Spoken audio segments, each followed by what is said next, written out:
जय जय राम हरे राम राम जय जय राम हरे जय जय जय जय किती सोपं सांगितलं माऊलीने की फक्त काय करा हरी उच्चार कर म्हणून त्यांना माऊली होत ना. कारण एकदम साधी भाषा की सगळ्यात जी कोणाला कळत नाही अशी भाषा फक्त आणि फक्त आईला आणि मुलाला कळत असते. त्या दिवशी मी सांगितलं की नानी ये, एखादा मुलगा लहान मुलगा बसला समोर आणि तो या महिलांमध्ये म्हणत असतो नानी ये, पण त्याचं म्हणत काय तात्पर्य असतं मला पाणी देतो, पाण्याला नानी म्हणतो आणि देला ये म्हणतो. तर त्याची भाषा फक्त आईला कळत असते. एका ठिकाणी असंच एका आता खेड्यात डॉक्टरकडं एका लहान मुलाला कुत्रा चावला असा आणि कुत्रा चावल्यानंतर ती महिला धावत धावत त्या डॉक्टरकडे घेऊन आला. डॉक्टर आपल्याकडे बरेचसे तर हिंदी भाषिक आले, आपले हिंदी भाषिक बरोबर म्हणजे महाराज हिंदी भाषिक डॉक्टर. आणि तो मुलगा सांगायला लागला आणि ती आई सांगायला लागली आणि त्याची भाषा काय होती, तो कुत्र्याला कुकर बोलायचा, कुत्र्याला काय होता कुकर बोलता. तर डॉक्टर साहेब कुकरने काट लिया. आता ती पण हिंदी भाषा, डॉक्टर हिंदी ती बोलतो, आपण मग तुकडा तुकडा बोलतो. कुकरने काट लिया तर डॉक्टर बोलतो कुकरने काट लिया, तो कुकर तो जला सकती है, बोलतो कुकर काट कसे सकते, कुकरने काट लिया. त्यामुळे डॉक्टर मेला, डॉक्टर का काय मेला, तुला अक्कल कशी ना, कुकरने काटलं सांगतो ना, कुकरने काट लिया. तो कुकर कैसे काट, अरे कुकर म्हणजे होता मेला कुत्रा, कुत्रा अच्छा कुत्त्याने काटल्या ना, कुत्त्याने काटल्या. ठीक है, तो इंजेक्शन लगाना पड़ेगा. अब ते बायला समझ इंजेक्शन करते हो, इंजन लगाना पड़ेगा. कुकर ने काटे इंजन कैसे लगाना पड़ेगा, तो इंजेक्शन लगाना पड़ेगा. मग मेला नीट बोल ना, स्वीट होता लागल बोलते. आता तिला स्वीट होता माहिती, तो इंजन लगाना पड़ेगा. आता ते झालं, तो इंजन लगाना पड़ेगा. तू कहा काटले, ते बोलतो मेल्या डॉक्टर एका बोलतो गाड होतो, आता कुत्रा तो खाली चावलाय त्याच्यात. म्हणजे अशी त्याची भाषा ही आईची आणि मुलाची भाषा फक्त आईला कळते.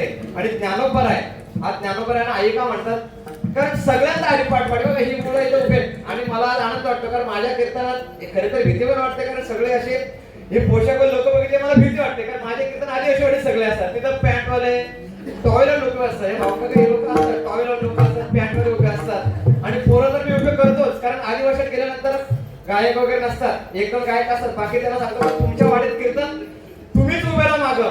कारण मी काय भाडेचे लोक इथं आणलेली नाही, तर सगळ्यांना प्रत्येकाला पाकिट द्यायला लागतो. आता सप्तकांना साधी गोष्ट राहिलेली नाहीये, प्रत्येकाला पाकिट, ते कानाला पाकिट द्यायला लागतो. जे खाली स्वर्ग महाराज बसलेल्या माणसाला पाकिट घेतात. तो आजकाल आता काय करा, सप्ताह एक कीर्तन ठेवतो तर कमीत कमी त्याला खर्च 50,000 खर्च एका कीर्तनाचा.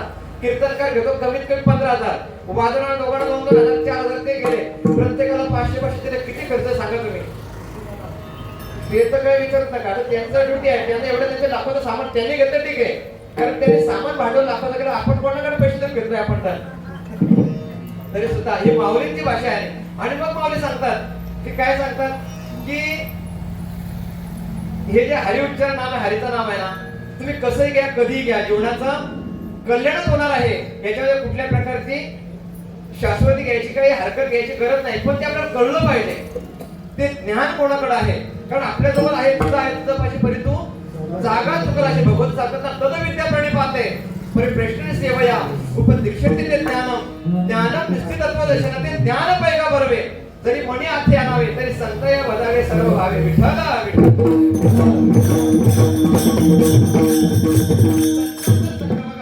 बरोबर संतांचा संघ जीवनामध्ये घडला पाहिजे. कारण ते तर सांगतात, तुकोबर सांगतात, त्यांच्या घरी मला या स्वराची वावे त्यांचे द्वारी श्वानाय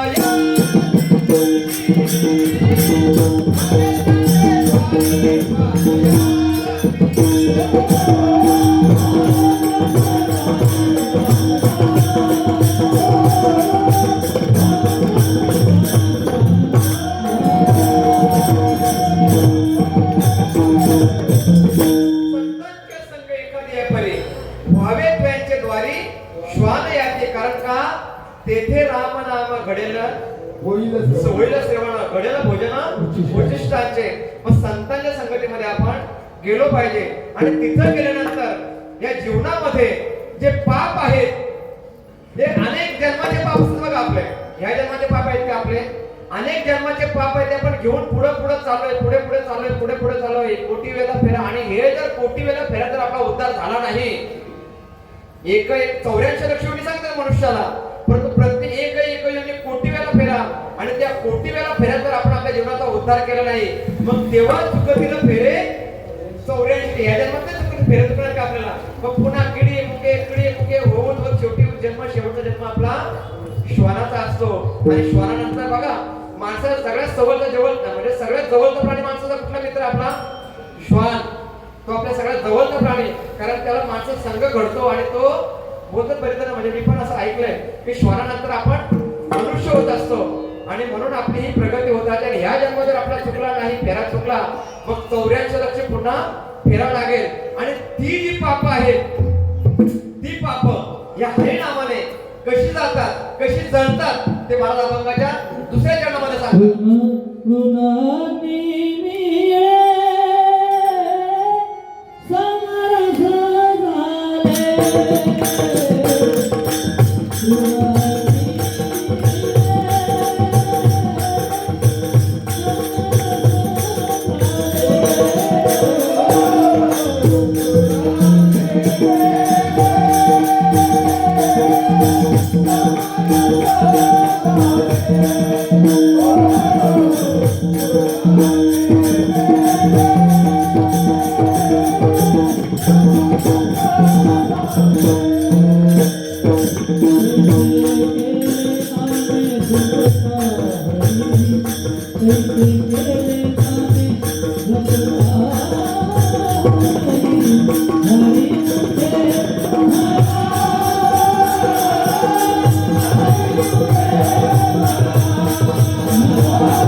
पूर्ण आगडी मेले, समरस झाले, तैसे नाम केले जपता आले. एका ठिकाणी मला प्रश्न विचारला होता एकाने, तो अनेक म्हणजे वयस्कर माणूस होता, तो बरीच पुराण वाचली, पण तृण अग्नी यांना कोणी मारलं तेच माहित नाही होतो.